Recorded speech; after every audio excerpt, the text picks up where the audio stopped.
It all begins with two boys, William Jan Barry, born in LA on April 3rd, 1941, and Dean Ormsby Torrance, born March 10th, 1941, also in LA. And the two both happen to grow up as the two princes of Bel Air. Cute. But the focus of this story is Jan. Sorry, Dean heads. Sorry, Dean. No, sorry, Marcia. This one's about Jan. For once. Well, that is for once. Marcia's the one. Marcia. That's correct. Yeah. She always gets it. Yeah, for Jan, once, Jan, this Jan. one's about Jan. Jan. Dean. In a bad omen, Jan fell out of a moving car at age 2 and survived to grow up to have a very high IQ and an equal love of electronics and being a radio DJ, while Dean was friends with the people who would go on to kidnap Frank Sinatra Jr. Wow, really?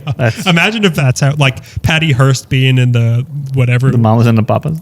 Yeah, when the mamas and the papas robbed that bank, remember? The two met at University High School near Sawtell, where they were both on the football team and started singing in the showers together, which is so wholesome. Like that really is wholesome. Boy, were the 50s nice for white boys in They're just sniffing LA. powder, raging and singing in perfect harmony. It's the little The water's scalding hot. Leave! I don't even feel it. Yeah, the football coach is lying on the ground, face down. Yeah, 4 hours later, they're just standing there naked, like staring at the ground with the hot water still. The marching band is still playing. Pretty wholesome. Yeah, welcome to the 50s. Then they started going over to each other's houses and listening to records together, and eventually they started playing music together. Then the school was putting on a talent show, so Jan converted his parents' garage into a recording studio, so him and Dean and their friends in the Barron's High Y Letterman's Club, which I guess a Letterman's Club is just the people on a high school sports team who have met a certain level of performance. Yeah, it's like the black belt of football or something. Yeah. Except instead of black belts, you get a jacket. Yeah, you get a jacket and you get it. Your best girl wears it or whatever. Patsy Cline has to write a song about it. You can go up to Lover's Point and you'll fall off the cliff and all she has is that Letterman's jacket. Yeah. And it's so romantic. And there's a hook in the car and I hear dragging on the roof and it was Letterman jacket.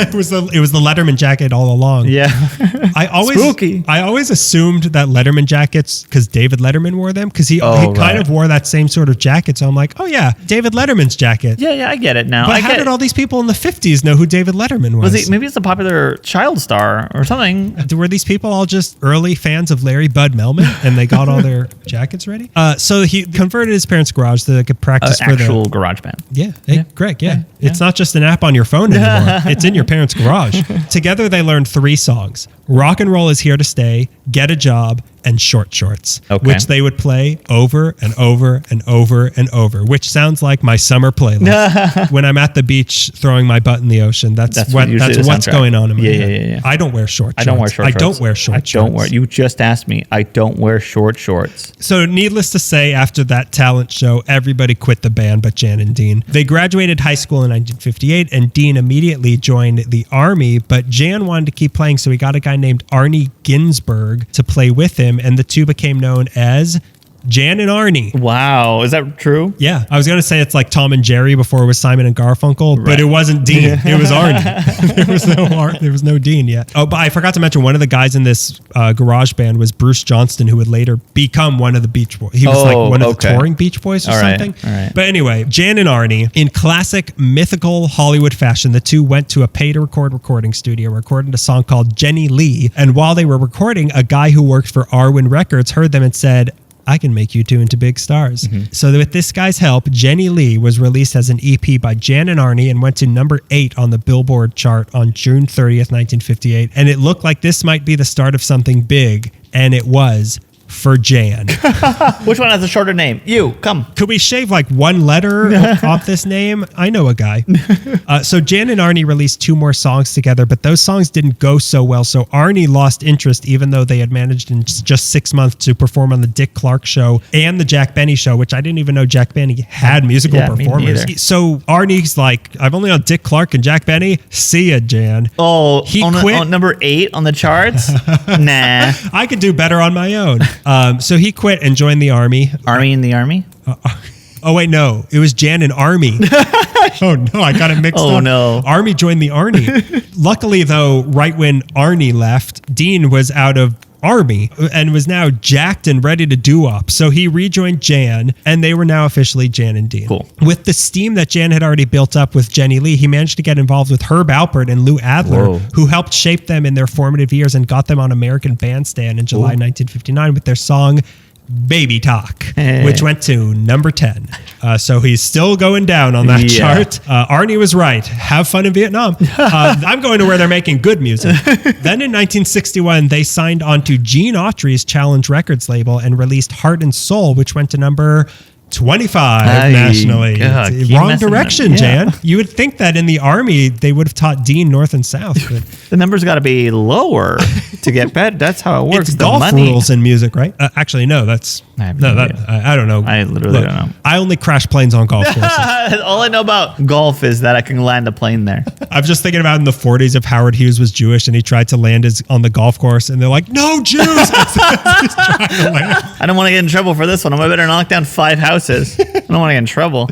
So this song, Heart and Soul, went to 25 nationally, but it was the number 1 song of the summer in Los Angeles in 1961. Pretty big deal. Before they then switched to Liberty Records, and all this while Jan and Dean were doing their undergrad. Oh my God. I got to get out of class. I'm going to be on Dick Clark later. But principal...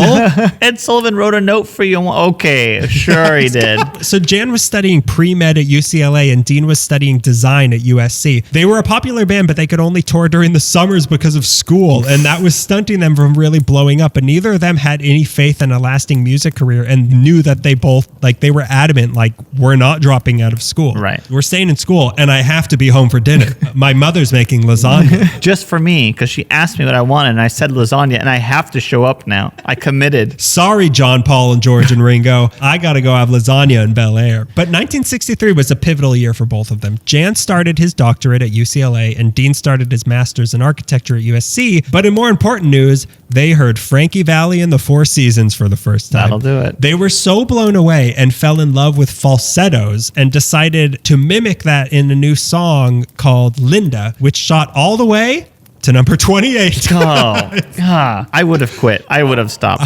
You know what? I've done the Army. I'm going Marines now.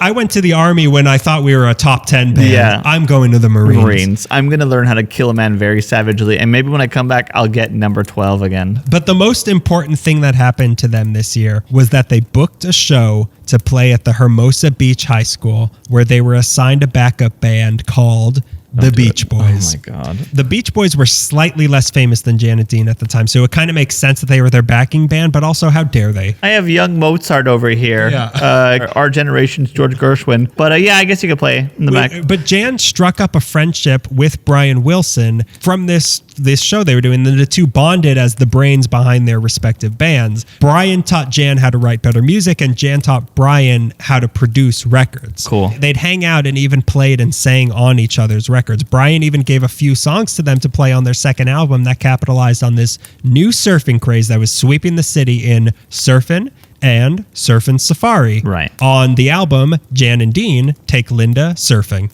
which also featured the Wrecking Crew. This is where the confusion of why we think they're the same band is because they kind of were the same band. Yeah. There's a weird Venn diagram. There is a center. Yeah, then the center is Surfin' Safari. But Which is a ripoff of a Chuck Berry song. he wasn't a part of this. Nah. He was too busy getting interested in something that Howard Hughes was not interested in. But then Brian Wilson gave Jan and Dean a gift from heaven that literally changed the world. It was a song Brian had written about those crazy new surfers and how he imagined, what if there was a whole city of surfing where there could be more than one, but less than 3 girls for every boy. Brian Wilson gave Jan and Dean Surf City as if it were nothing. Isn't that nuts? He even sang up backup vocals on this song. Could you imagine, one of the their biggest song? He gave them their biggest song. Mm-hmm. He had enough great songs to spare. It's insane. Well, nothing as good as this though. And he couldn't have done it as good as Jan and Dean. So he sang backup vocals on it. And this song not only shot to #1, but kind of officially marked the beginning of the surf music / hot rod era and the entire SoCal sound. Right. So they're finally at the top of the charts. Arnie is in a foxhole somewhere. Him and Pete Best are in a foxhole somewhere. And the almost were platoon of the army. Somehow from different countries, but both fighting for the U.S. Army. And there was also... the brother from No Doubt who quit right before they got famous. So between what Brian Wilson and Jan Berry were doing, the two of them created the entire West Coast sound between their two groups. And Murray Wilson was furious. Oh, really? God, Murray Wilson. Sweet Murray Wilson? Sweet old Murray Wilson. I bet he didn't leave a recording of how he felt. He would only yell if it was being recorded. Turn this on!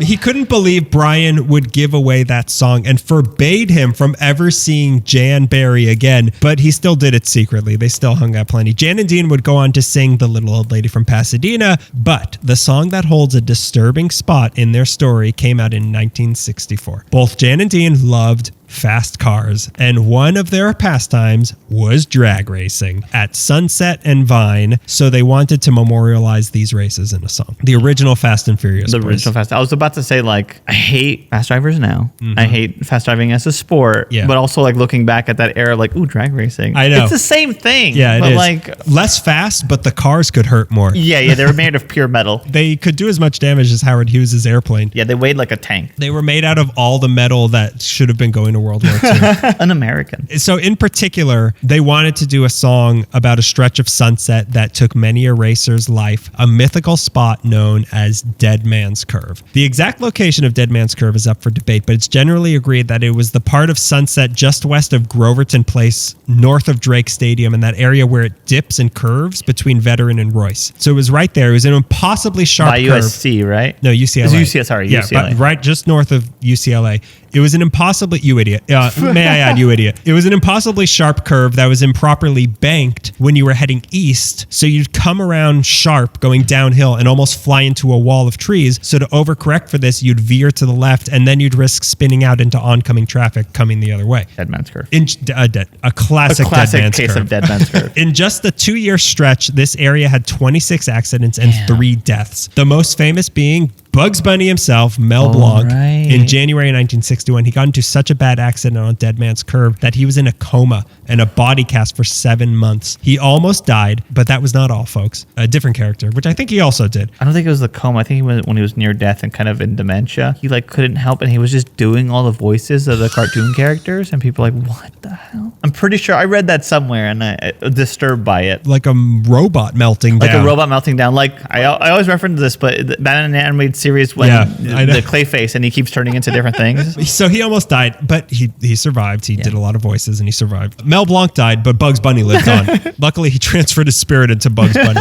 Like Chucky. He almost died and ended up suing the city to realign this street to make it less dangerous, which they did, but it's still not great there. So while that area is still kind of a Dead Man's Curve. It was worse? It was much worse than it is now. We have the better one? Yep. This is as good as they could get it. Wow. Was it like just like 3 90-degree turns? Yeah, just about, it was more Dead Man's bottom half of a square.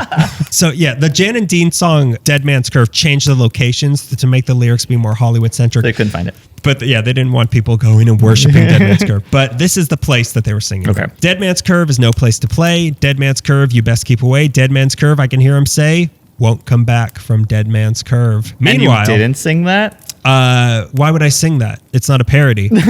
I'm never sincere. You know that about me. Meanwhile, Jan and Dean were almost on top of the world. Between 1963 and 66, they had 28 hit records, and 7 of them went to the top 10. That's crazy. That's an astounding amount of hits. They were massive. In 1964, the only musicians bigger than them were the Beach Boys, the Four Seasons, Elvis, and the Beatles. Oh my God. Could you imagine? And no one talks about them today, except as a joke. We don't even know if it's Dan and Gene or Gene or Dan. But I do know how many seasons there are. Is Frankie Valli the 5th season? he's beyond seasons. Like Frankie Valli is like Eternal. Mother Earth. Yeah. Mother Gaia. Yeah. Some people know it as Mother Gaia. I know it as Frankie Valli. I pray to Frankie Valli every Arbor Day. But the fame and his own personal creative limitations started to wear on Jan. Not Frankie Valli. He has no creative limitations. But Jan started to realize he was seeing what Brian Wilson was doing, who was like we're neck and neck. God only knows. I want to do Kokomo. So he started to see like, I can't do that. Like I'm good, but I'm not that good. Yeah, I'm not a musical prodigy. Only my dad beat me every day. My dad just made me lasagna. And loved me. I wish I was a Wilson. Like I said, them and the Beach Boys used to play on each other's albums and share ideas. But once they started getting really big, the record labels put an end to that. And also Jan started seeing in the cold light of day, I am not Brian Wilson. Right. I am not as good as Brian Wilson. Terrifying realization to look that in the eyes. But you know what's like, even... I'm not Brian Wilson. This is it. Even scarier for you and I, who will never even approach the mountain to climb. He is halfway up the mountain. He's almost at the top of the mountain, and Brian Wilson is on the summit, and he's like, I don't have it in me. Yeah, like this toothbrush I'm carrying is too heavy, and I don't have the strength to get up there. Terrifying. Yeah, awful. Painful. Yeah. And this just kind of made him bitter and jealous, and he started fighting with Brian Wilson, and even started fighting with Dean because I know the answer. But I'm going to turn on everybody who loves me. That'll fix all my problems. You joke? It does. Trust me. So he started fighting with Dean because Dean sang the lead vocals on Barbara Ann for the Beach Boys. Oh. That was Dean. It was all the Beach Boys, but the one who starts out, that's Dean. And that just pissed Jan off. So even though... Jan Murray Wilson now? Don't hang out with the Beach Boys. Maybe he chuckied into him. Little did you know, you could split two Chuckies. So even though they were number 5 on the call sheet of the biggest rock stars in the world, things were getting kind of dark in Jan and Dean world. Yeah. And then an accident set in motion a much worse accident. Jan and Dean were going to be in a movie called Easy Come, Easy Go. And along with the name, in the movie, there was this shot involving a train, and Jan, but in a classic case of movie set safety, somebody lost control of the train and several of the crew got crushed by the train. Jesus. The director broke his hip. Nobody died. Director broke his hip. The cameraman lost his nose. And I can't even think of the physics of that. And 15 others got injured, including Jan Barry, whose leg got clipped and it hit a major artery. And had he not been a medical student and seen what was happening to him and immediately flagged some people on the street to take him to a hospital, he would have bled out right then and there. Easy come, easy go. Everybody survived except the movie, and Jan and Dean's film career was over. So this takes us to the moment you sickos have been waiting for. There was a war going on at the time, but Jan didn't have to go because he was on student deferment because rock star deferment wasn't a thing. But because of this train accident, he was out of school for a while, so his student deferment ran out, and the draft board started asking him to report to Surf City, Vietnam. Charlie does surf now. The little old mortar shell from Pasadena is coming. So on April 12th, 1966, he had to get to the draft board to explain what was going on. Right. Jan was always a crazy driver, but on this day, he was a living Jan and Dean song speeding down Sunset Boulevard in his Stingray at 60 miles per hour, right through Dead Man's Curve. But it wasn't Dead Man's Curve who got him. He made it through just fine on Dead Man's Curve. But then he turned right down the street we've come to know and fear, Whittier, the street where the Beverly Hills Bermuda Triangle is. Right as he sped around this corner, he didn't see the parked gardener's truck around the bend, hit it at 60 miles per hour. My God. Just 4 houses away from the Beverly Hills Bermuda Triangle. The force of the crash split his skull wide open, and when the paramedics arrived, they said, this is a dead person. This man is not alive. Miraculously, he was alive, and they rushed him to the UCLA hospital, where he spent 6 weeks in a coma. And when he woke up, his right arm was paralyzed, and his brain injuries were so bad he couldn't even remember his own song lyrics. Oh my God. He was alive. I thought he died for a while, but he survived this. He had to spend the next 7 years in rehab at Rancho Los Amigos, and needless to say, that was the end of Jan and Dean. Oh my God. Their final album had been Jan and Dean Meet Batman. A swan song, doing the Poison Ivy stomp. Imagine the last thing you'd put out as as this mega star group is a novelty album. Novelty album. The city changed that intersection to be a little safer, but the next... They moved the gardener truck, so they made it a little bit safer. For like a day. Until next Tuesday when the gardeners come back. But I know him. Hi, Jan. Why were you... thinking? Little Jan, why would you? So unnecessary and so crazy. Yeah. But the next decade was for Jan Berry was filled with drug abuse and depression. Dean somehow put together a Lost Jan and Dean album after this and released it, but Jan was so furious with him that Dean quit music altogether and became a graphic designer. And he actually won a Grammy in 1972 for the album cover for Pollution, and he co-created the logo for the band Chicago. Wow. Dean, but come Can I sing him back? No. Chicago, you guys have like 40 members of the band. No. Do you guys know Frankie Valli? I've been known to do a falsetto. But come 1973, Jan felt he had recovered enough to try to get back into music, and he started performing as I'm much. going to celebrate by driving as fast as I can. I gotta get to this concert. So he started performing as much as he could, but in 1978, CBS made a TV movie about his accident called Dead Man's Curve that had Mike Love, Bruce Johnston, Dick Clark, and Wolfman Jack in it as themselves. And it reignited such a public interest in Jan and Barry that they reunited to go on tour with the Beach Boys on their Surfin' Deja Vu summer tour, and then the Gotta Take That One Last Ride summer tour. I didn't know that tours had such stupid names like the Yacht Rock Tour. Like Guaranteed the Beach Boys have dumb name tours. But I didn't know that they had the tours that like it's Sum 41 and Alien Ant Farm, and they're like the Your Middle School tour. So now Jan and Dean were just one of those kind of legacy bands Sum 41 and Alien Ant Farm that were always just kind of touring. Like they did their 1986 Friendship tour in China where Dean rode a skateboard across the Great Wall. Oh boy.